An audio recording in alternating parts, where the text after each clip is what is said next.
السلام علیکم ورحمۃ اللہ وبرکاتہ۔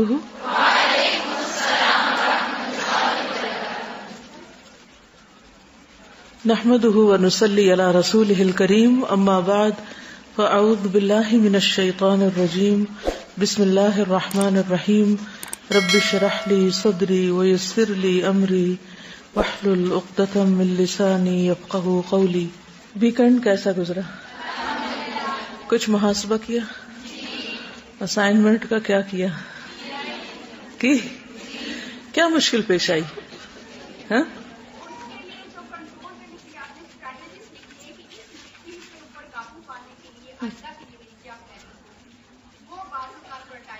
ٹھیک ہے، وہ ابھی سوچتے رہیے، ابھی ہفتہ ہے پورا آپ کے پاس سوچنے کے لیے، ابھی ایک ہفتہ یہ آپ کے ساتھ ہی رہے گی اسائنمنٹ، پھر نیکسٹ ویک دوبارہ اس کو بھریں گے اور اس میں دیکھیں گے کہ جن مشکلات کے حل کے بارے میں آپ نے سوچا کچھ حل نکلا بھی یا نہیں نکلا، تبھی آپ اپنے اوپر خود ورک کریں گے، اس کے بعد پھر آپ یہ سبمٹ کرا دیں گے انشاءاللہ۔ آزاد نفس، آزاد منش، طبیعت کو کنٹرول میں لانا مشکل لگ رہا تھا، اور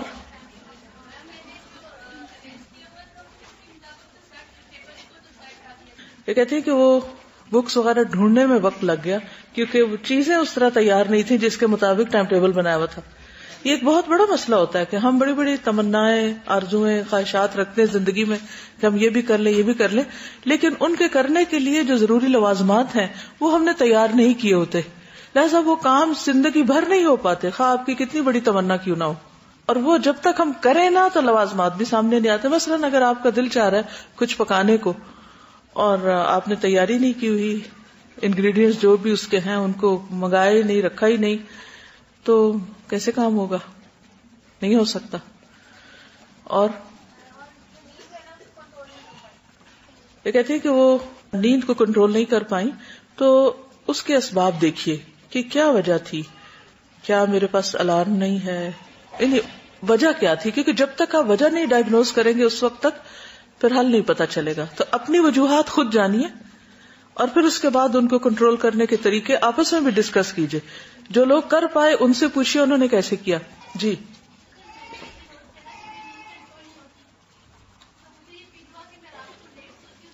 جی ہاں، رات کو دیر سے سوئے اس لیے صبح نہیں اٹھ پائے، تو رات کو کیوں دیر سے سوئے؟ کیا واقعی کوئی بہت پروڈکٹیو کام تھا، یا بس ایسے ہی عادتاً کیونکہ عادت ہی نہیں سونے کی تو سونے کی کوشش ہی نہیں کی، یا پھر نیند آئی نہیں، کیونکہ عادتیں بدلنا ٹائم بھی لیتا ہے، مگر اسی لیے ایک ہفتہ آپ کو اور دیا جا رہا ہے۔ جی جی کہتے کہ ٹائم انٹرول آدھے گھنٹے کا جو دیا گیا تھا تو آدھا گھنٹہ یوں ہی گزر رہا تھا اور لگتا تھا کچھ نہیں کیا۔ اصل میں دیکھا جائے تو زندگی تو لمحہ لمحہ آگے بڑھ رہی ہے، تو ایک گھنٹے کا پہلے ارادہ تھا کہ ایک گھنٹے کا کیا جائے، لیکن پھر اس کو تھوڑا سا اور سپلٹ کر دیا کہ میں بھی آپ لوگ تھوڑے تھوڑے کام کرتے ہوں، لمبے چنک میں آپ کام نہیں کرتے ہوں تو پتہ چل جائے گا۔ تو کوئی بات نہیں، اگر کچھ کام آدھے گھنٹے سے زیادہ کے، 1 گھنٹے کے ہیں، 2 گھنٹے کے ہیں، 3 کے، تو ان کو آپ کمبائن بھی کر سکتے ہیں، پھر ان کو ملا سکتے ہیں۔ اور کیا مشکل پیش آئی؟ جی بالکل، سنڈے فیملی ٹائم ہے تو اپنے آپ کو ٹائم دیتے دیتے باقی کچھ نہیں رہا۔ یہ بہت امپورٹنٹ بات آپ نے کی، واقعی فیملی ٹائم ہے اور ہم بھی فیملی کا حصہ ہیں، اگر ہم ان کو ٹائم دے رہے ہیں تو وہ ہمیں دے رہے ہیں، اس میں دونوں طرف ہی فائدہ اٹھاتے ہیں۔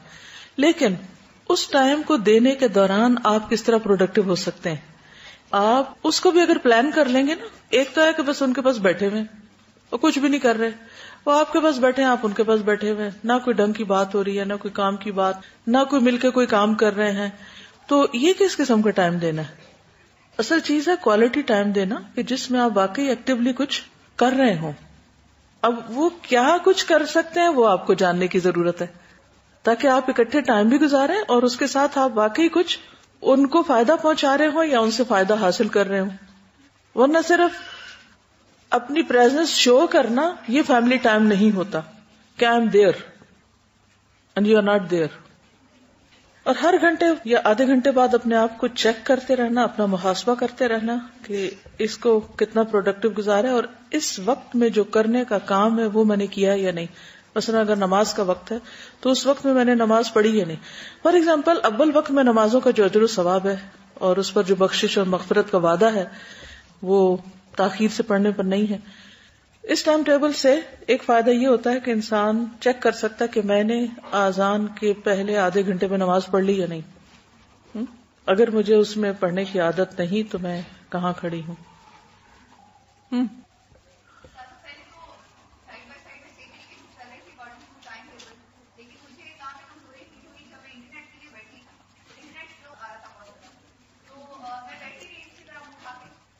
وہاں اٹھ جانا چاہیے تھا. آلٹرنیٹ بھی رکھنے ہوں گے کہ اگر ایک وقت میں ایک چیز آپ نے طے کی اور اس وقت میں وہ نہیں ہو رہی تو پھر اور کون سا کام کر لے کہ جس پہ وقت ضائع نہ ہو. ایک اور بات یہ کہ بیسیکلی یہ شیٹ آپ کو محاسبے کے لیے دی گئی تھی. It was not like a time table. Time table تو اس کے اوپر بیس کر کے آپ اپنا بنائیں گے. اٹ واز اے محاسبہ کہ ہم ہر آدھے گھنٹے میں کیا کر رہے تھے, کیا وہ واقعی پروڈکٹیو تھا بھی کہ نہیں, اپنی روٹین کا جائزہ لینے کے لیے, اپنے آپ کو دیکھنے کے لیے کہ میں کہاں کھڑا ہوں.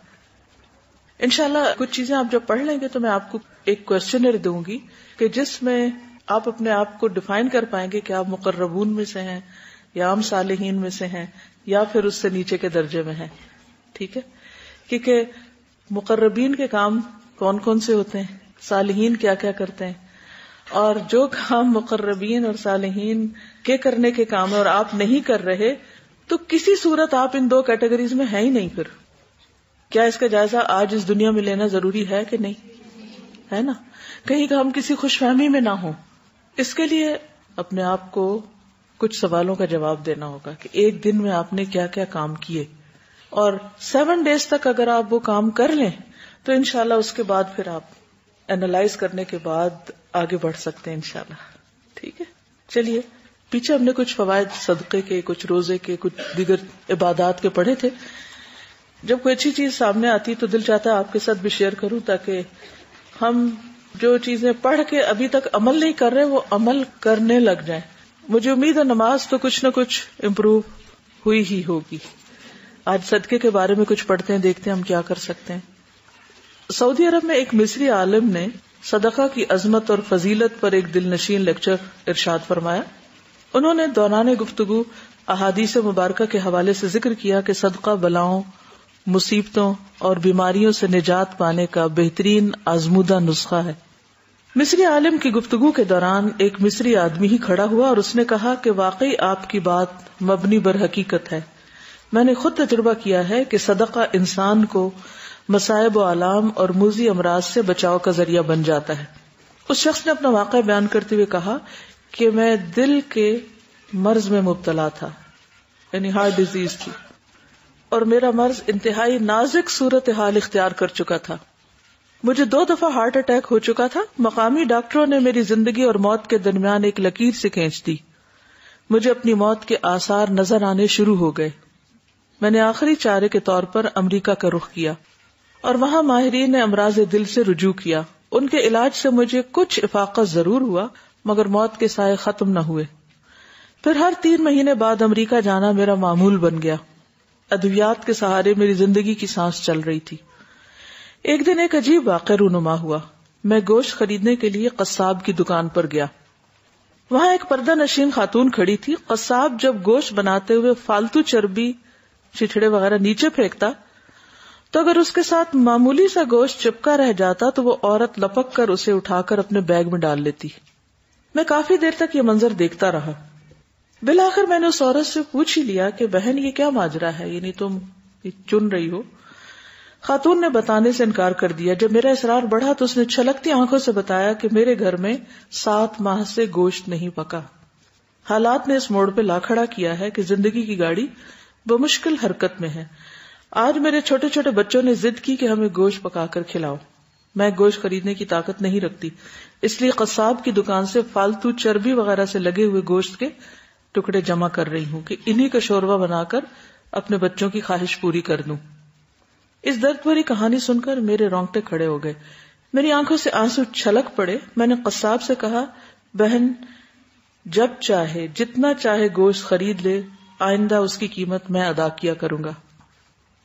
اور خاتون سے کہا کہ ایک بھائی کی طرف سے یہ ہدیہ قبول کیجیے. اس کے بعد میں اپنے گھر آ گیا.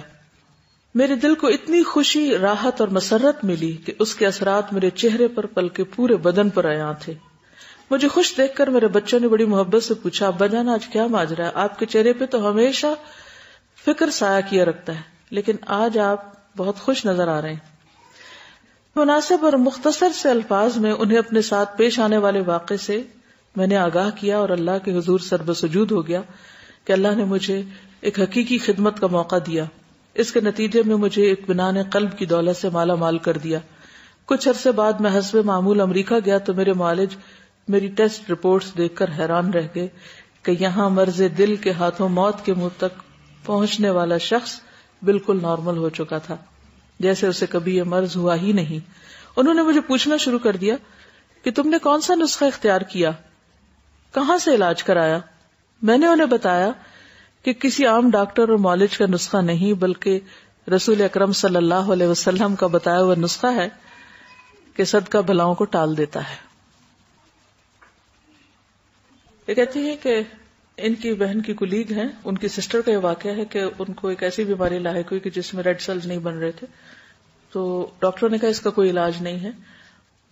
تو انہوں نے سوچا کہ مزید علاج کے لیے چوڑیاں وغیرہ بیچی جائیں. تو انہوں نے کہا کہ علاج کی بجائے اگر اس پیسے کو ہم صدقہ کر دیتے ہیں تو الحمدللہ کچھ عرصے کے بعد رپورٹس بہتر آنا شروع ہو گئی. کسی کی ہیلپ کرتے ہیں تو باڈی میں سے ایسے ہارمونز ریلیز ہوتے ہیں جو کہ انسان کو خوشی دیتے ہیں. یہ سائنٹیفکلی پرووڈ ہے. اور جب انسان کے اندر خوشی ہوتی ہے تو وہ چیز اس کے باڈی کے بیلنس کو اور بیماری کو بھگانے میں بہت زیادہ کردار ادا کرتی ہے. اپنے آپ سے پوچھے میں نے کب لاسٹ ٹائم صدقہ کیا ہے.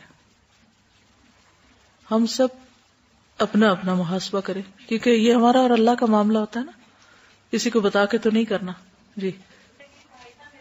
تو میں گاڑی میں بیٹھنے لگی تو ایک دم سے میری بیٹی کہتی ہے ماما وہ دیکھیں بابا جی آ رہے ہیں، مجھے صدقے کے پیسے دے نا. تو میں نے اسے پیسے دیے اور اسے صدقہ کیا. اور ٹیکسلا کے قریب ایک جگہ آتی ہے جہاں دو پہاڑیاں آپس میں ملتی ہیں نا، مارگلا. تو وہاں پہ ایک ٹرک آ رہا تھا، اس نے مطلب ہماری گاڑی کو اتنا زیادہ وہ کیا کہ مطلب ہمیں یہی تھا کہ اب نہیں ہم بچیں گے. اور 3 دفعہ اس طرح سے ہوا.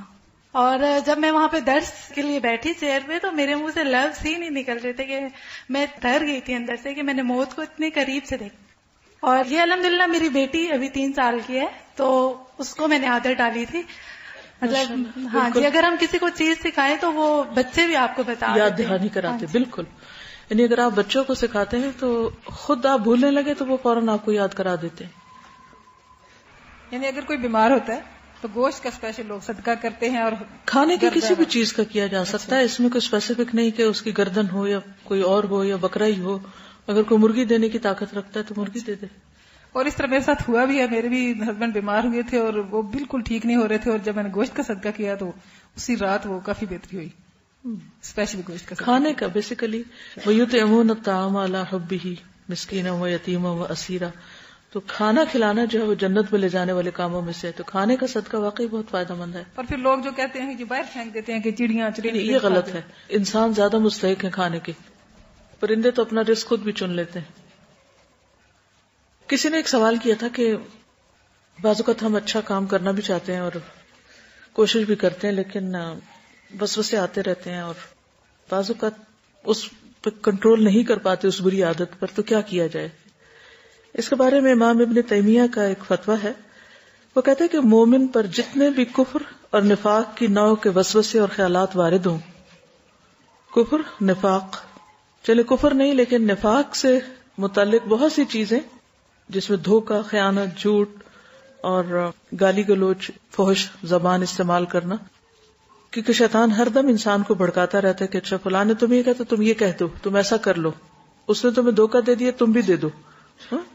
اور انسان کو یہ بھول جاتا ہے کہ نہیں، نبی صلی اللہ علیہ وسلم فرمایا کہ لا تخن من خانک، جس نے تمہارے ساتھ خیانت کی تم اس کی خیانت مت کرو. تو اس قسم کے کوئی بھی جو خیالات وارد ہوں اور وہ اس پر اپنی ناگواری محسوس کرنے اور انہیں اپنے قلب سے نکال کر باہر کرنے کے وتیرے پہ قائم رہے کہ نہیں مجھے نہیں کرنا، ویسے ویسے اس کے ایمان اور یقین میں ترقی ہوتی ہے. یعنی وسوسوں کا انکار کرنے یا ان کو برا سمجھنے سے بھی ایمان بڑھتا ہے. اسی طرح جتنے بھی اس کے نفس میں گناہ اور بدی کے خیالات آئیں، برے خیالات آئیں، گناہ یا کوئی بے حیائی کا کام یا کوئی بھی ایسی چیز، مگر وہ ان پر اپنی ناگواری برقرار رکھے کہ نہیں یہ برا ہے، میں غلط سوچ رہا ہوں، یہ ٹھیک نہیں، اور ان کو دفع کرنے کی کوشش میں لگا رہے اور خدا کی خاطر ان کو چھوڑ رکھنے کے عزم کی تجدید کرے کہ مجھے اس برائی سے چھٹکارا پانا ہی پانا ہے، میں نے اس کو چھوڑ دینا ہے، مجھے اسے چھوڑنا ہے. اور وہ دعا بھی کرے، کوشش بھی کرے، محاسبہ، مجاہدہ اور دعا مسلسل یہ کرتا رہے، اتنا ہی اس میں تقویٰ اور نیکی پروان چڑھتی ہے اور اتنا ہی وہ شخص صالح بنتا جاتا ہے، یعنی اس کی نیکی میں اضافہ ہوتا جاتا ہے. تو اپنے آپ سے جھگڑنا، اپنی غلطی کو غلطی کہنا، اپنی غلطی سے بیزاری کا اظہار کرنا، چھٹکارا پانے کی کوشش کرنا، یہ سب مجاہدہ میں آتا نا. اس سے انسان کے اندر تقویٰ پیدا ہوتا ہے. ہم دعا بھی مانگتے نا، وَنَعُوذُ بِاللَّهِ مِن شُرُورِ أَنفُسِنَا، ہمارے نفسوں کے شر سے اللہ ہمیں محفوظ رکھے. اسی طرح روزے کے فوائد کے بارے میں بات ہوئی تھی، تھوڑا سا تذکرہ کر کے میں آگے بڑھوں گی. کسی نے لکھا ہے کہ کل ہم نے روزے کے فوائد کے بارے میں پڑھا. آپ نے روزے اور صحت کے حوالے سے ذکر کیا کہ عموماً ہم صحت کے بارے میں جب سوچتے ہیں تو کچھ کھانے اور زیادہ یا اچھا کھانے کا خیال ذہن میں آتا ہے، جبکہ حقیقت یہ کہ بعض اوقات صحت بھوک میں مضمر ہوتی ہے. یہ دراصل ایک راز ہے، اگر کسی کو سمجھ آ جائے تو اس کی زندگی بہت آسان ہو جائے. بظاہر ہمیں کچھ اور لگتا ہے لیکن اندر کچھ اور چھپا ہوتا ہے، یعنی چیزیں وہ نہیں ہوتی جو اوپر سے نظر آ رہی ہوتی ہیں. جس کی ہمیں تلاش یا ضرورت ہوتی ہے وہ کہیں اور ملتا ہے. بعض اوقات ہم کسی چیز کو ایک جگہ ڈھونڈ رہے ہوتے ہیں لیکن وہ وہاں نہیں ہوتی، کہیں اور ہوتے ہیں اور ہم غلط جگہ تلاش کر رہے ہوتے ہیں. اسی طرح کوئی بیمار یا کمزور ہو تو عموماً یہ سوچتے ہیں کہ اس میں خون کی کمی ہے، حالانکہ حجامہ میں شفا ہے. یہ لاغر پن اور کمزوری کا علاج ہے. اور اس میں کیا ہوتا ہے، حجامہ میں کیا کرتے ہیں، خون نکالتے ہیں. وہ تو پہلے ہی کمزور ہے لیکن اس خاص طریقے سے آپ نکالیں گے تو اس کو اللہ تعالیٰ صحت عطا کرے گا.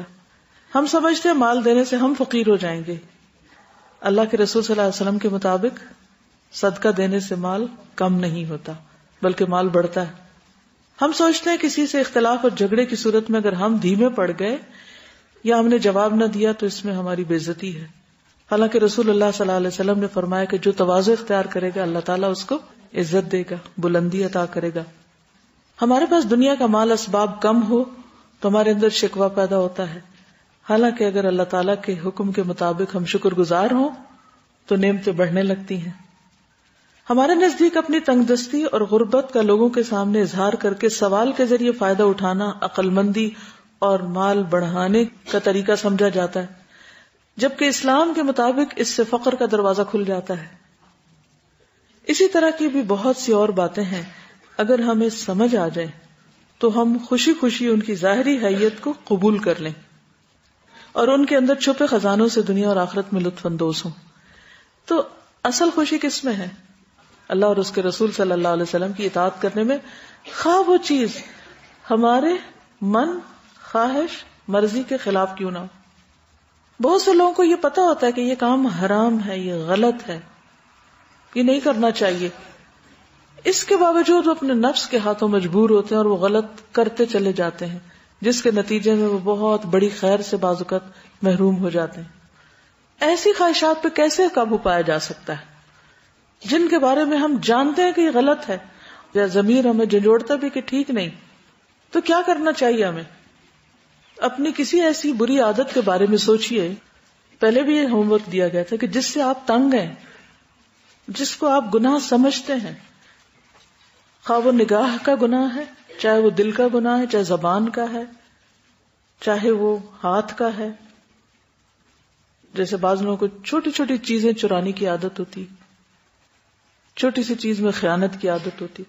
جیسے اس دن بھی حدیث میں پڑھا تھا نا کہ 5 لوگ آگ والوں میں سے ہیں، ان میں سے ایک وہ جو چھوٹی سی ضرورت پیش آنے پر خیانت شروع کر دیتا ہے، یعنی دوسروں کی چیزیں استعمال کر کے کام نکالتا ہے.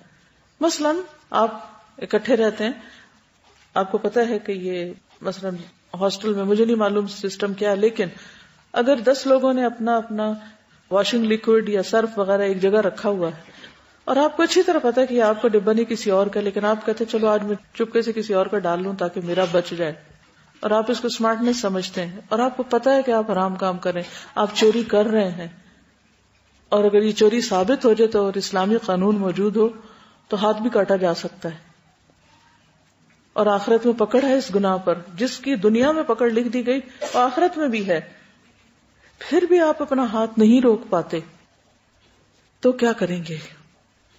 آپ کو پتا ہے کہ کسی غیر مرد سے باتیں کرنا ہنس ہنس کے، یا دوستی کرنا، یا فون پہ باتیں کرنا، یا ٹیکسٹ کرنا، یا کوئی بھی ایسا طریقہ اختیار کرنا، یا کسی پبلک ٹرانسپورٹ پر سفر کرتے ہوئے بہت سے مردوں کو دیکھتے چلے جانا، جبکہ ایک مرد کو بھی اس طرح دیکھنا جو ہے وہ یعلم خائنۃ الاعین، اللہ تعالیٰ نگاہوں کی خیانت جانتا ہے، حرام کاموں میں سے ہے، نظر آ رہا ہے، پتہ چل رہا ہے، لیکن بازی نہیں آ رہے. تو اس کا علاج کیا ہے کہ جب پتہ ہے کہ ایک چیز منع ہے پھر بھی کیے چلے جا رہے ہیں، علاج کیا ہے؟ وہ مجاہدہ کیا ہوگا؟ وہ کیسے ہوگا؟ وہ کیوں ہوگا؟ استاذہ، وہ جو کسی چیز کے نقصانات کو یاد رکھنے والی بات ہے نا، تو مجھے اس چیز نے بہت زیادہ فائدہ دیا کہ کوئی بھی ایسی چیز جس کا مجھے تھا کہ یہ صحیح نہیں ہے، جیسے آپ نگاہوں کی بات کریے تو اس میں جو وہ حدیث ہے کہ اللہ تعالیٰ عبادت میں لذت دے دیتا ہے جو اپنے نگاہوں کی حفاظت کرتا ہے، تو اس طرح کی چیزوں سے جو ہے نا بہت فائدہ ہوتا ہے کہ اس کو یہ بھی ہیلپ دیتا ہے. لیکن پھر اگر کوئی انسان اللہ کی خاطر کسی ایسی چیز کو جس پر اس کا بہت ہی دل چاہ رہا ہو چھوڑ دیتا ہے تو اللہ تعالیٰ اس کو اس سے بہتر حلال میں وہ چیز عطا کر دیتا ہے. بہت سی نعمتیں انسان سے صرف اس لیے چھوٹی رہتی ہیں کیونکہ وہ گناہوں کا ارتکاب کیے چلے جا رہا ہے.